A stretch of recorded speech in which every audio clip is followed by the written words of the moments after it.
再来看客运的司机卡手无够，佮加上载客率嘛无介好。通联客运宣布要甲国光客运合作，针对台北往来屏东、台北彰化，佮有台北园林，计共6条路线做伙来排班。普通时交予国光客运出车，休困日是予通联出车。各大客运卖票的所在无人咧排队，单车的民众嘛无济，甲用过排甲落长的人阵来比，是价真冷清。因应卡手无够，载客率无好。 为这时开始，通联客运甲国光客运部分的路线会做伙排班。疫情结束以后，乘客都还没有回流，所以导致于这个客运的班次载客人数偏低，大概都只有个位数而已。两家在营运的话，也是过度的竞争，所以才会引入这个联合排班的一个方式。根据规划，包括台北往回屏东、台北往回彰化。 台北往回园林等等，拢总6条国道的路线会采联合排班。平常时拜一到拜四，也有拜六是以国光的为主。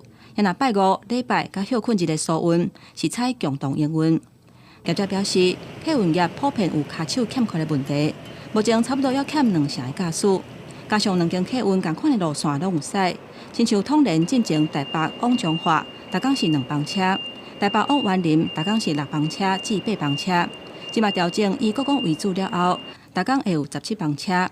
若我往回来算，等于是逐工有34班车。已经拍车票的会当退票，唔免手续费，对民众的影响无大，嘛会当减少资源的浪费。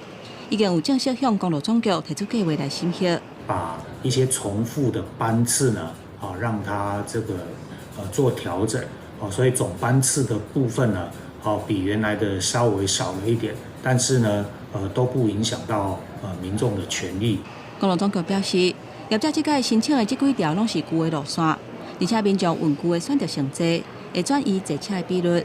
虽然过去业者之间会互相协调，调整类似的路线的车帮，不过普遍运量也是无好，所以才会出现头一届有业者正式向监理所提出计划来核批。也若欠工的部分，到目前为止已经每合500个驾驶，不过也有2000个亏。